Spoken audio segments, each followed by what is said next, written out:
That was fantastic. I love to see you again. It's Lady Gaga, doesn't she look spectacular?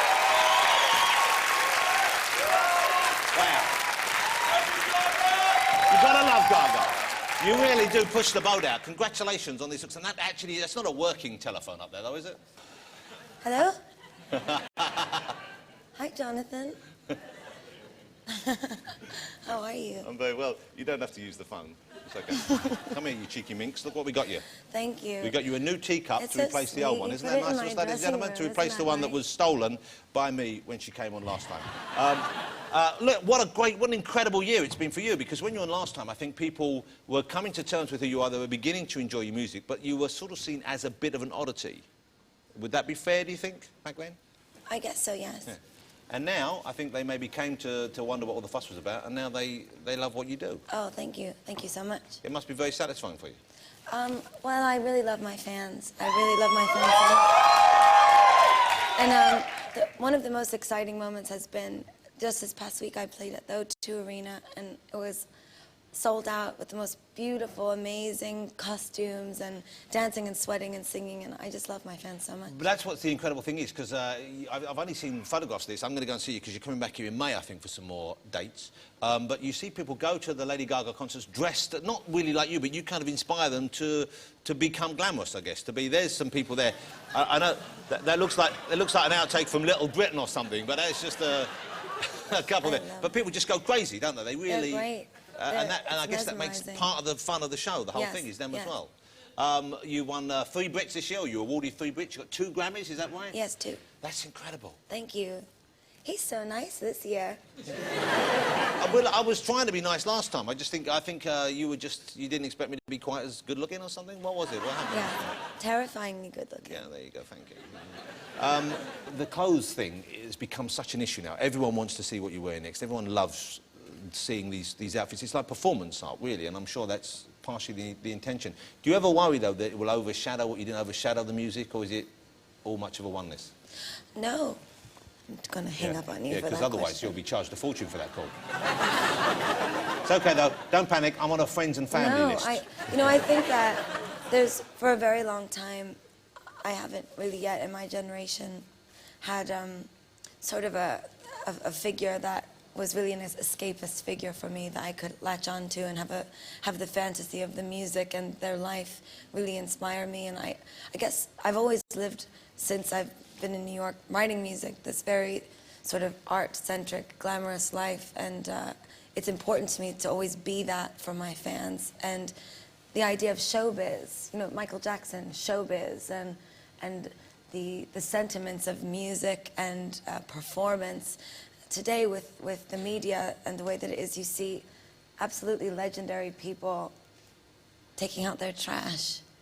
It's something that we as a society don't really want to see, but we keep buying into it, and I think it's actually destroying show business. So, if anything, there is absolutely no way I would ever give up my wigs and hats for anything. Yeah, because I don't think I've ever seen you looking less than spectacular. Thank you. So you must put that work in all the time. But where do the clothes come from? You come up with the ideas, you have a team of people suggesting stuff to you? Well, the House of Gaga is all my friends, and they travel with me a lot, but we work in so many different cities around the world in making new clothing. The living dress that you just saw for the Brown Eyes performance, that's something that the House of Gaga built, inspired by designer Hussein Chalayan, living dress. Well, it's a marvellous piece of technology. The clothes themselves, where do you keep them? You can't keep them at home. Presumably you have a whole separate area for the outfits, because you don't want to throw them away. You don't want to get rid of them because they're kind of... I keep everything on the road. Okay. I don't have a house right now. You don't have a house? No, because I'm always on the road, and I put all my money into my show. Is there anything that you get offered, or do people come up with an idea? I'm thinking this is perhaps a silly question, but have you ever been given something and you said, no, that's too daft, I wouldn't wear that? I can't imagine that's the case, but have you... Sometimes people do make things for me that, I guess I don't dress for the sake of something being over dramatic or over exuberant. I really have very specific things that I like. So sometimes people do make things for me that are quite crazy, and I don't think it looks like fashion, so I don't wear it. Well, the hat, once I got over the initial shock, now I'm looking at the telephone hat and thinking it looks really cute. Thank you. You know, it's a really nice look. And the lobster thing, It's even. Philip Tracy. He made that one too. Yeah, if someone had said to me she's going to come out with a lobster and peeping out in between the front prongs or whatever they are, you would think, well, that's going to look daft. And it does look kind of odd, but it can't, you work it. Philip Tracy is wonderful. He made this for me today. Okay, well, that's incredible. And that's quite, do you go to him with a specific order? Do you phone someone? Well, obviously, do you call them and say, I want a hat like this? I asked him to make me this hat because I wanted to talk to you through the whole interview through the phone, and just in case you weren't nice to me, I was going to hang up on you. Oh, I see. Well, you're hanging up now. Does that mean I've not been nice, or that's just to explain? Okay. Actually, you've been very nice. I can't do it. Good. Well, I'm pleased to hear that. Want my tea? Have your tea. Have some tea. It's not. There's nothing in it though. It's just chamomile. You know. Don't you?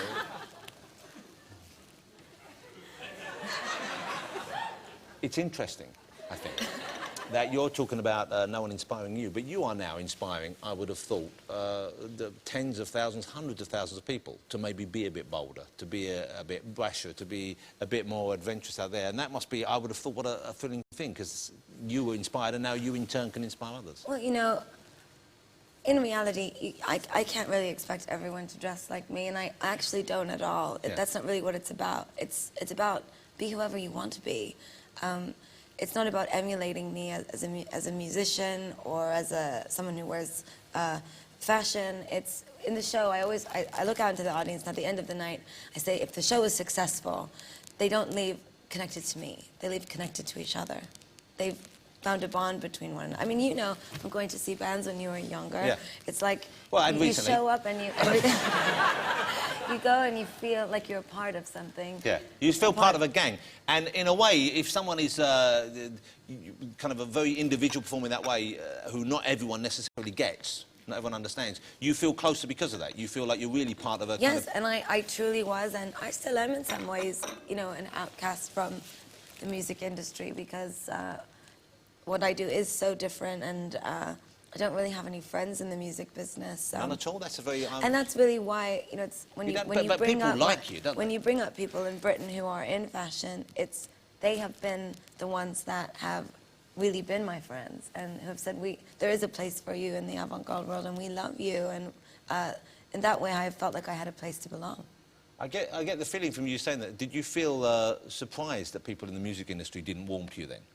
Didn't immediately get you, didn't like you, in the same way that fashion people I didn't did? really care. I was just very excited that I had a record out, and today, actually, to answer your question about the fashion overshadowing the music, we just went diamond worldwide. The album has sold 10 million records, so I didn't even know you could go diamond. Yeah. Diamond sounds incredible. Is that more than platinum, or what is that? I don't understand. Yeah, it's more than platinum. More than platinum? I didn't know you could go more than platinum. It's exciting. I feel so blessed. But in that way, I guess it's sort of the testament to, especially in the age of piracy and how many people are not buying music anymore. Well, I think a lot of your fans buy the CDs to turn them into hats. Yes. They buy 4 and 5 copies, and they're so cute. They stand outside the hotel and they say, they come, Lady Gaga, we love you, but we've been waiting for 10 hours. I have 5 CDs, and you must sign all of them. This one in red, and this one in blue, and this one in yellow.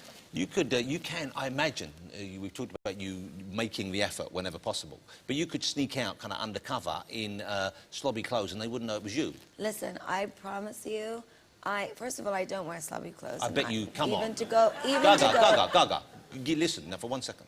Come on. You wake up in the middle of the night and you know, you've had a late night, you've been out, and just for the fumes from your audience, I understand, would probably be intoxicating. And then you want to just sneak out somewhere. You must have a pair of old sweatpants you pull on.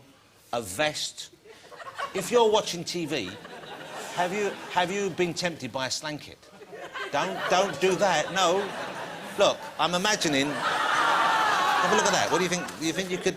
Don't you think that would? Doesn't that look? That's a slanket. That's horrible. It's not horrible. Actually, it's a bit horrible. Something funny though. On the Monster Ball tour, we make these for the guys that rig my show, because they get cold sometimes in the arena, so we have little, we call them Snuggies. Snuggies, so they're walking around like all-in-one blanket suits. It says Monster Ball on the front. Wow, well, like, you have to send me one of those. But I don't wear, it's fine that I don't, do I have to dress that way? No. No. But I'm saying... It's all right to be different. It's fabulous to be different. Everyone who's watching.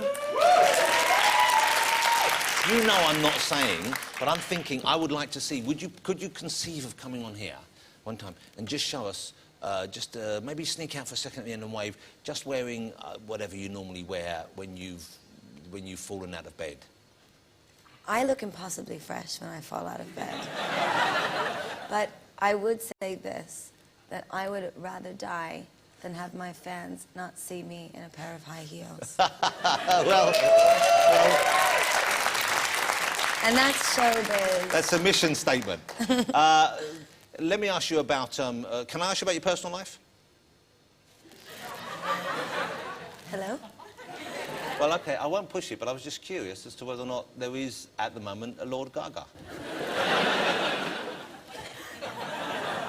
I don't really have time to get to know anybody. I'm sort of single and alone, but I'm not miserable, not yet. I'm sure it's coming, it's looming. No, But I don't have time to get to know anybody on the road, and I am so busy, and nobody will put up with my craziness. I'm sure, come on, I'm sure there will be someone out there. Jonathan, I just threw my last tour out the window and put a new show together in 2 weeks. But if you are over here, whatever you do, don't marry a footballer, OK? Why would I marry a footballer? Exactly. That's a question any sane girl should ask herself. I feel completely detached from the celebrity world. I mean, I know that I do get, sort of hounded a bit, but you never see me falling out of nightclubs. No, you don't. You're not that. Other people. I really don't know anybody. I don't have any friends. You don't have any friends? Well, maybe we should hook I you have up with my some. friends. My friends are amazing. They're all backstage getting... Michael's perked up there. Michael, don't get ahead of yourself. Who's over there? Let's have a look. Those are my friends. Oh, those are my friends. I love them so much. One in particular wants to show you just how big a friend he is there. That was like a friend dance he did there. No, they're actually all on tour with Gaga, me. do people try and engage with you as a friend? I mean, do you have people come up to you, or do you just? I guess you're not seen out and about in normal places. People can't meet you. It's funny because I don't go out very much. I love people, but I don't love old people. You don't love old people? No, well, it's always, I'm just being realistic and honest, and I just feel very uncomfortable when I go to those really big, giant celebrity events, and people will walk right by me and not even look at me as if I'm not there. Well, they're scared of you. If you're wearing a lobster on your head, they're scared. They're a bit, you know what I mean? No, they're probably intimidated. Isn't it just nice to say hello? Yeah, well, they should Hello? say that. But, Good morning. But I can't believe that. I think, because when I was at the Brits, everyone was excited you were there, and everyone wanted to talk to you. I didn't speak to anyone at the Brits. Shall I tell you why? Okay. Because, and obviously you need security around you, but I was hanging out the back and we were waiting to drive home, and I saw you getting out to your car, and obviously you had this big, huge meringue of hair on your head, which looked incredible, and you had a great effort, but you kind of had a lot of people around you to get you into the car and get you there, and it kind of looked like, it was a bit like, I imagine how it must have been to try and talk to an American president. You know what I mean? There was a lot of hustle and bustle and security around you. And I guess you have to have that because you're a very big character. Actually, it was probably just because my hat was very big and I couldn't get into the car alone. One thing before you go to perform, because are you going to get changed again to perform, or are you going to do it in this? Yes, I'm going to I thought you probably would get changed again, yeah. One fun thing, though, I've seen you've duetted with so many people recently. You've so many big talents. Anyone particularly you've got your eye on that you'd love to work with? Actually, right now, I just did a telephone video with Beyonce, which is coming out this week. Wow. And, I don't really want to do a duet with anyone right now. No, I'm happy with what... I think it's important for, especially in the pop world, when there's so many duets and features all the time, I think it's important for the sort of legacy of your music to stand on your own 2 feet as much as possible. So I probably won't do anything for a while, actually. Well, you don't need... I just wonder whether... I mean, David Bowie, would you like to work with him? Yeah. That was the one I wasn't going to say, but there you go. Why were you not going to say that? Because it's very private, and it's for very it's private. He's for me it's like. Have you spoken to him? Have you met him? No. I don't want to talk about it. Okay. It's very sacred to me. I don't like to talk about artists that I've met. I do have a few very lovely relationships with artists that are much older than I am that I don't talk about, and I don't talk about it because it's meaningful to me, and I think that to talk about it is to exploit it, and it's meaningful to me to speak to people that you've admired your entire life, and for them to guide you and give you advice. That's sacred to me. I just couldn't. Hanging up on you again. You took a long time to do it, though. Actually, that was a long... Now, before you go to perform, one final thing I want to ask. When you did the Royal Variety performance here, which was a great performance, and it seemed to me that the Queen genuinely enjoyed what you did. What did she say to you afterwards? Because there's a picture of you two together, and you can see she's loving the look, she's loving the whole thing, and that is a fantastic, once again, a great outfit for you. And she's someone who knows her way around a hat. We know that, you know. So she must have felt there was a bond, I guess. She was very nice. She said to me, I haven't told anyone yet. I didn't even tell my dad, so he's going to be mad. But he, so I leaned down, I bowed to her, and then she said, "That is a very big piano that you have." So I started laughing, and I said, "Yes, it was." I was so nervous. It's the Queen. It's the Queen. I mean, there is no greater lady than the Queen. There is no great lady than the Queen. And let's face it, if she wanted a big piano as yours, she could have had one. So she was could have impressed just by the taken it. size. I'll take it. She could have taken it with her. I want your piano, Gaga. Yes. OK, you're going to perform. Which song are you going to do? You're going to do Telephone for us? I've never done Telephone live. You've never done it live before? No. Well, I've done it live on the tour, but not on TV. And this, you duet with Beyonce on this, on the... Yes, but she's not here. Well, would you, if you need, you know, I'm here, Michael Ball is here, we'd both happily step in. Listen, I don't know if anyone can shake it like she does. Have you seen Michael dance? If anyone can shake it like Beyonce, it's Ball. But you can't, right? No, we're not going to inflict that on you or indeed us. Lady Gaga is going to perform Telephone for us, but will you join me in saying thank you to her for coming back on the show and for being not just a brilliant tenor, but also for talking to us in a way which I think was very open, and it was lovely to see you a bit more relaxed than last time. I'm relaxed, thank you.